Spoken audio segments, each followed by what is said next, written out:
Hi, Mike. Thanks so much for joining us on the Ideas Lab podcast. John, it's my pleasure to be here. Thank you for inviting me. Well, I've listened to so many of your books now. For some reason, I've ended up listening to your books rather than reading them, although I've got Profit First as well. It's kind of difficult to know where to start. But your most recent is Fix This Next. And if you're going to sum up what the book is about, how would you describe it? The thesis is the biggest challenge entrepreneurs have is knowing what their biggest challenge is. It's a life I lived. So I'm an entrepreneur myself and continue to be, but the life I lived for so long was putting out fires. I'm a fire extinguisher. I constantly address all these different issues that present themselves, all the apparent issues. And as my business grew, maybe I wasn't a fire extinguisher. Now I was the fire chief. I was just directing other people. And my businesses, while they grew a little bit in size, they were never moving toward my vision consistently. It was 2 steps forward, yet 3 steps back. And after now connecting with countless entrepreneurs, it's very clear that's the lifestyle of most entrepreneurs. We address the apparent issues at the direct disregard for the impactful issue, the most important thing. And that's why our biggest challenge is knowing what our biggest challenge is. Fix This Next is a tool to pinpoint what's the one most important thing your business needs from you now. Right. And this relies on this hierarchy of needs, the business hierarchy of needs, did you call it that? And I love this. That's correct. Yeah, the parallel with the BHN, as the abbreviation is, yes, is a parallel with Maslow's hierarchy of needs. I have a feeling a lot of my people will understand that, and people have seen the joke versions of Wi-Fi written on the bottom. But how do you, which is always very amusing, how do you explain it for people who maybe haven't come across that concept? How would you explain it? Yeah, so Maslow's hierarchy of needs is a argument of the commonality of all of humanity, right? So it's interesting, particularly in these times now, it's very clear that we judge on external factors, but when you peel back the skin of humanity, the makeup's the same and our need structure is the same. What I argue is when you look at a business externally, we consider ourselves to be so unique and so different, but essentially all businesses have the same need structure. Now, Maslow, just as a quick primer, foundationally, he says we all have physiological needs, breathe air, drink water. Once that's satisfied, we move to next level needs of safety, and you continue to climb up ultimately to self-actualization. Maslow argued at any time if a base level need is being compromised, we will biologically respond to address it. So as I'm presenting, if I'm drinking water and I start choking on the water, I'll stop sharing and I'll start trying to dislodge this stuff from my air passageway. It's a biological response. The business hierarchy of needs is 5 levels of needs in business, with one great distinction from Maslow's, in that the business hierarchy of needs, we are not biologically wired into our business. Unfortunately, many business owners trust their gut. They say, my instinct says to do this. But since we're not neurologically wired into our business, we can't rely on instinct alone. It may be a good beacon, but we need empirical data to back our considerations. The 5 levels, very quickly, are sales. Sales is the creation of cash for a business. I consider it like oxygen. You need to breathe to survive. A business needs sales to survive. Without it, it's suffocating. But more and more sales alone does not cure a business. In fact, it can cause it to hyperventilate. So we need sales to be sufficient, but it alone is not adequate. The next level above that is profit. Profit is the creation of stability. Warren Buffett has a saying, I'm paraphrasing, but when the tide goes out, you see who's swimming naked. As we see businesses being stretched now in this new economy, you see what businesses are not focused on profit, and it's destroying them. So profit brings about stability for an organization. Once that's adequately satisfied, we move to order. That's the 3rd level. Order is the creation of organizational efficiency. The ultimate test or proof that this is working is there's no dependency on the owner themselves in a small business. If a business can run without the owner, now the business owner owns a business and not the reverse, where the business owns the owner. Then once that's adequately satisfied, the next level of needs is impact. Impact is the creation of transformation.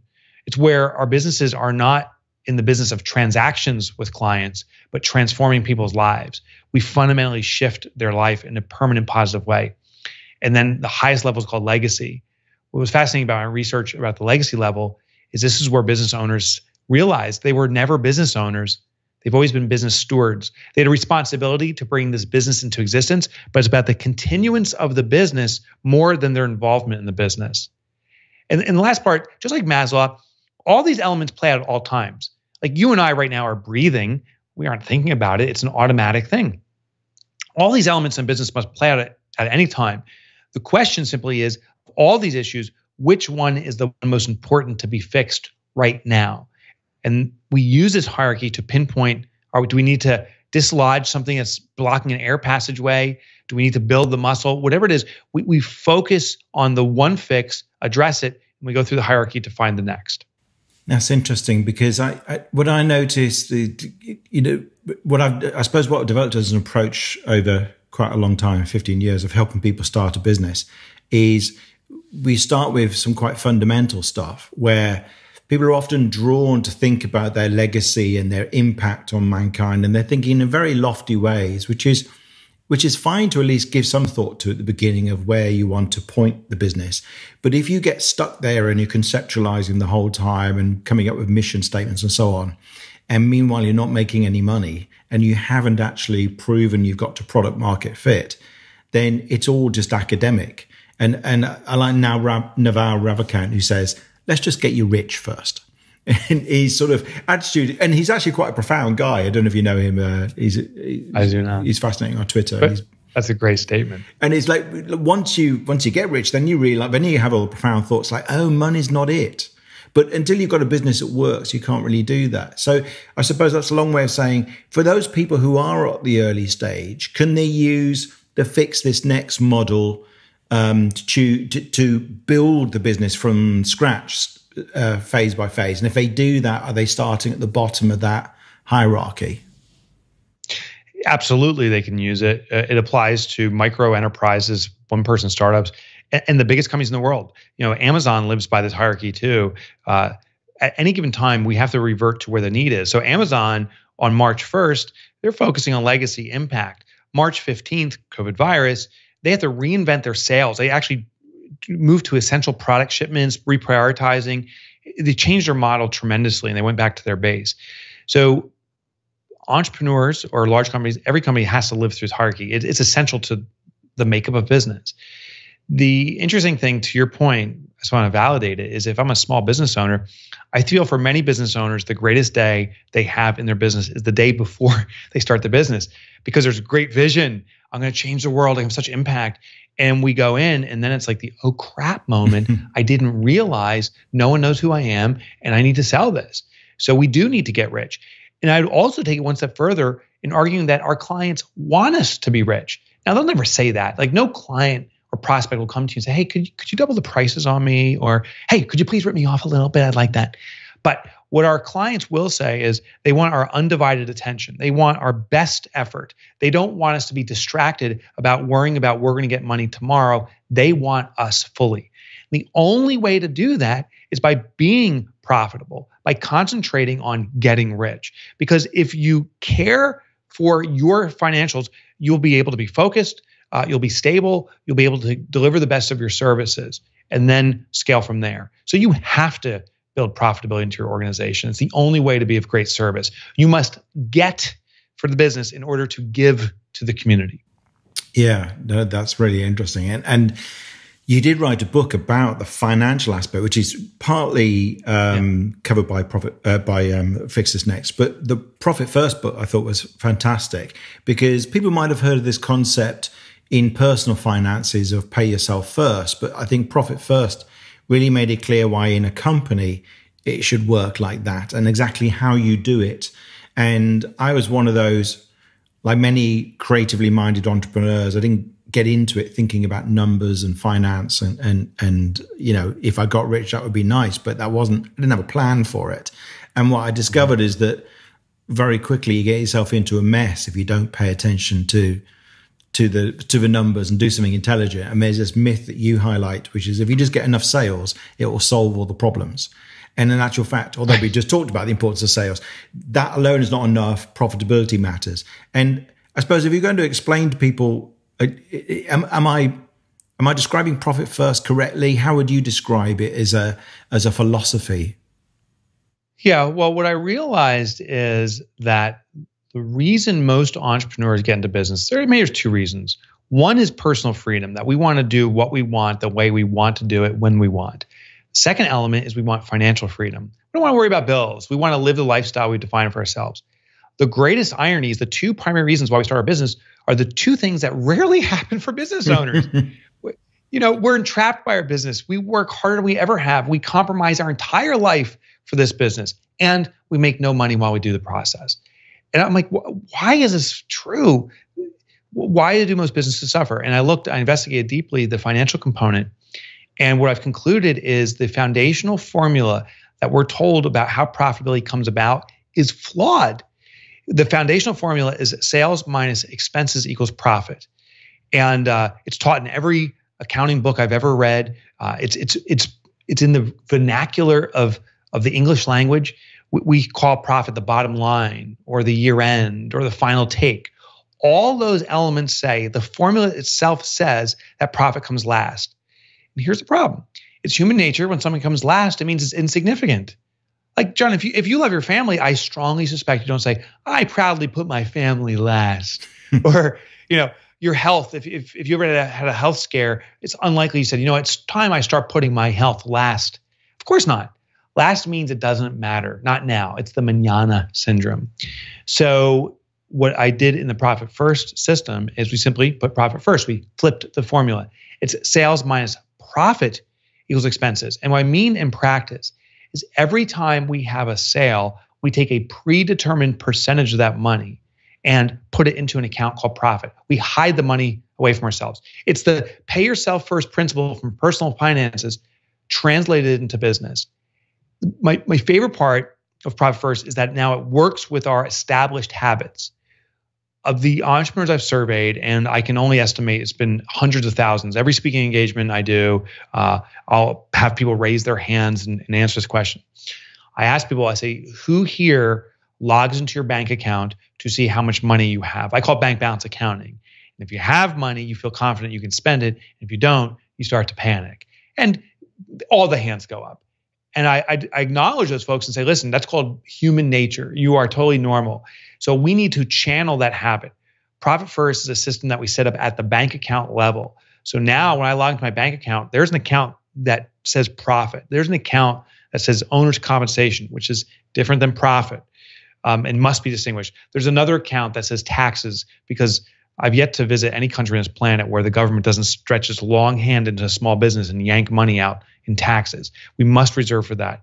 OpEx, which is the operations of the business.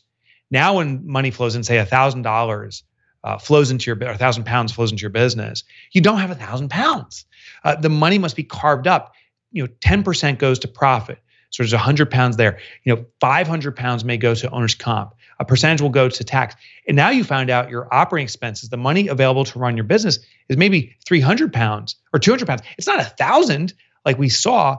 You now work within the bucket or the envelope of what's truly available to operate your business. So that's how the system works. And I think it's a great idea, because it just, when you're forced to think about something, you think about something. And so if you haven't got enough money to pay for all these different, I have loads of these online subscriptions for apps and things. Yeah. And there are ones I'm paying for I'm not even using. But when you see that you've got limited funds for these outgoing expenses now, it forces you to go, well, what can I get rid of? And can I call someone up and renegotiate how much I'm paying for this? And otherwise, if it's just one big vat of cash, you never really go through that pain barrier. So that's a great idea. That's right. There's a human behavioral phenomena that's called Parkinson's law. And this was a philosopher studying our use of resources. He was doing it around time, but it applies to all aspects. But the argument in Parkinson's law is that as a resource expands in its availability, there's more of something, our consumption will increase to meet the supply. It's the reverse of the demand supply curve. The old demand supply curve says, as there's more demand, more vendors and people appear to supply and service that demand. He argued the reverse from a behavioral aspect. If you put one chocolate chip cookie in front of me, which is my favorite addiction, I will eat the one cookie. If you put 15 cookies in front of me, I'll eat more than one. I work within what's available. So as more money comes into our business, it is the natural behavioral response to say, oh, we can grow more. And so we spend more. It's almost uncanny, but many businesses, as income slowly increases over time or quickly, that expenses uncannily move at the exact same rate. Every time we're like, when I achieve £1 million in revenue, that's when I've arrived. Or maybe it's 10 million. And we never seem to get there. Well, you never will get there because Parkinson's law says we consume what's available. Therefore, when we constrain the availability, to your point, we start working within what's truly available. We say, can't incur those expenses. Here's my favorite part of Profit First. So we estimate there's over 350,000 companies globally now doing Profit First. And what we've found with these businesses, consistently, the businesses that do Profit First outpace their contemporaries that are not doing Profit First in growth. Meaning businesses taking Profit First are growing faster, which sounds counterintuitive because we all know it takes money to make money, that we need to reinvest and plow back. But what our research and experience is showing us is that when a business takes its profit first, they work within constrained operating expenses. They have to be much more selective on where they spend their money. Therefore, they do the diligence of determining, does this really provide value or not? If it does, they move toward it. Is that marketing really serving me or is it arbitrary? If it's serving me, they do it. But what's not, they remove. So they start doing the right things right, and their business starts growing faster by taking that profit first. Oh, wow. That's excellent. And there's so many fascinating books you've written. But one question I'm really curious about is, as an author, and there are probably quite a few people listening to this who'd love to write a nonfiction book, how do you write a bestseller, Mike? You've had multiple New York Times bestsellers, haven't you? Yeah. So how you write it, I think, is two or three things. One thing, at least for me, is I put my soul into writing a book. Everything I know, I put in the book. I don't hold back anything. I think some books struggle in having success because the author elected to hold back a bit or piece so they can get business behind the book. You read the book, but now it's really a marketing piece. Ironically, the more you contribute to the book, the better marketing it does, because you've proven the whole concept out. And now there's a community that says, now I get the concept. I still don't want to do it myself. And they come and they buy whatever other offering you have. So step one is put every ounce of your knowledge into that book. Be of the greatest service. A great book does wonders for itself, because then the consumer who reads it becomes your marketing agent. They tell other people, you must read this book. Then the second part of authorship that I think some authors don't realize is, just because you write it does not mean they will come. We need to market like our lives depend on it. So we need to seed the market. I believe I need at least 10 to 20,000 readers to buy my book, because I believe if I can market, say, 20,000 readers to read my book, then about 20%, this is called the Pareto principle, a small percentage, so 20% of 10,000 is 2,000 people will actually read it. Now, 10,000 have bought it, 2,000 will actually read it. The rest will put on the shelf for a year or for the rest of their lives. Those 2,000 people, again, multiply that by 20%, 400 will say, this spoke to me at the right time and it changed my life. So now I got 400 fans. Those 400 fans, can they tell another, if they're really fans of this, can they tell another 100 people and convince those people to buy? Well, now I've seeded 4,000 new purchases. So I know to get this momentum started, I really need to market aggressively. That's the second big step. And then the third step is to realize that authorship, at least for me, is a career. It's not a single book. It is something I'll do to my final breath on this planet. It's not a one and done. This is something I'm going to keep doing for the rest of my life. And maybe it doesn't mean producing more and more books. That is my intention. But maybe it simply means constantly promoting the books that are of service. But I'll never stop promoting and spreading the word on them. Wow, that's quite inspiring. And the marketing part is something people underestimate, don't they? They think it's totally underestimated. Write a good book and that's it. It's so sad. So yeah, write a great book. And sadly, I've read some amazing books that no one knows about. And it just kills me. One of those books is a book called World Famous by a guy named David Tyerman, a British fellow, actually. And just, it's a phenomenal book on marketing and he didn't market his book that's phenomenal on marketing. He wrote a great book and said that this is a life changer, and it is. Just the word is not out, and he's not pushing it. He didn't push it that way. I think he's re-inspired to do that. Marketing is, particularly for a brand new author, is 99% of the work. You're going to work your tail off producing an amazing book, and then you're going to work your tail off 99 times more to market it. Your second book is only 98% of your effort. Your third, it's 97. You see the trend now. I'm on my fifth book. About 95% of my time is marketing, and 5% is putting everything you can into the book. Yeah. Yeah. So for people who are at the beginning of this entrepreneurial journey, where do you recommend people start with your books? Is there one in particular? I recommend starting with Fix This Next, because the biggest challenge, even for early entrepreneurs, is not knowing what their biggest challenge is. A brand new business, we run out to get the logo that's going to impress the world and spend 500 pounds on something that's never going to be seen or recognized or remembered by anybody.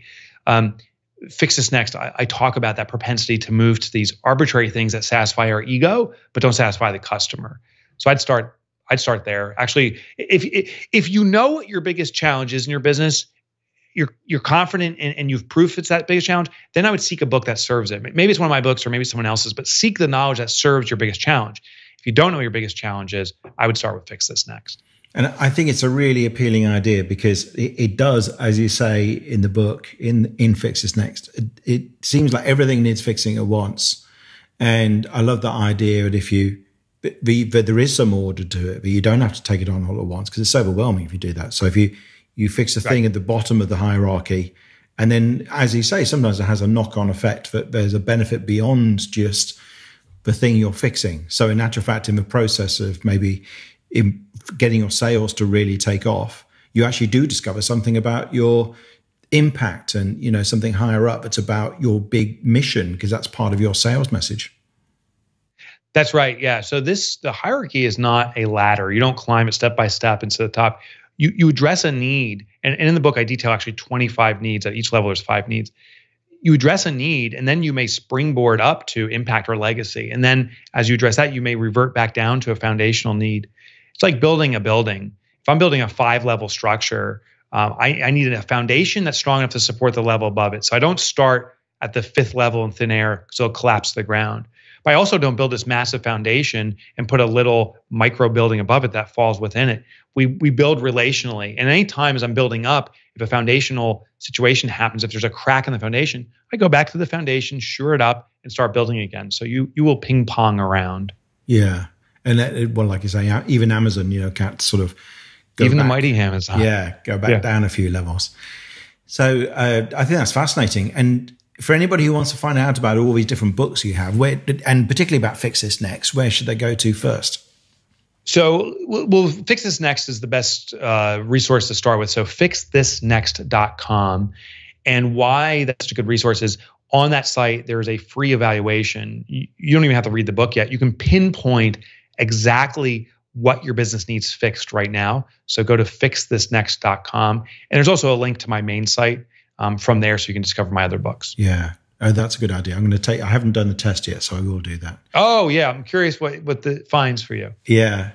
And do you know already what your next book is going to be about? And do you keep that very secret? I do. I'm under contract with my publisher. Oh, really? So the working title is Different is Better. It may change. It probably will. The realization is marketing. It's a marketing book. There's 3 kind of foundational elements we must address in marketing that will guarantee you get attention and will attract customers. The thing is, almost every marketing campaign does it wrong. There's a behavioral I study behavioral psychology. There's a behavioral mechanism that is the human nature that we must pause when we see something unexpected, because our reptilian brain at the amygdala level must evaluate, is this a threat? Is our life in jeopardy here? Is it an opportunity, something we should be using? Or in most cases, can simply be disregarded and ignored. But our mind will spend a millisecond or more evaluating that. So we must, as marketers, trigger that response. Then once we have it, we must follow them through an attraction, drawing them in, and a trigger, causing them to take action. And many businesses, they just whiff on the first step. They don't even do something that triggers the brain to pay attention. So how do you do that? And that's what this book will teach. Wow, that's fascinating. Okay, so yeah, I'm really excited for it. I write every day. I was working on this morning. Just another insight. I was looking at signs, street signs. They're popular everywhere I've traveled, where you see someone holding up a sign. There's so many signs held up by people or just around that we ignore them all.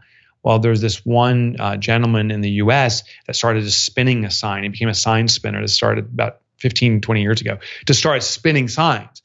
That one differentiator triggered people to have that reptilian response, saying, whoa, what's going on here? Opportunity, threat, or disregard. Well, it's not a threat. It's not the meh. It's not to be disregarded because it's so unique. It became an entertainment factor. So that's an opportunity. So people paid attention to those signs. Even something that small, just by spinning and flipping a sign, shifts the entire context of what we do. So how do we do that in our business? Oh, I love the sound of that. Good. Well, I shall go and take your assessment on fixthisnext.com because that sounds great. There's loads of things. I'm just starting to get into this, like scaling stuff and how do you scale and how do you make sure that you don't break things in the process. So yes. Your books are extremely helpful for that. Great. Yeah, I think it'll serve. Thank you, Mike. I really appreciate that. My pleasure. Thank you so much for having me.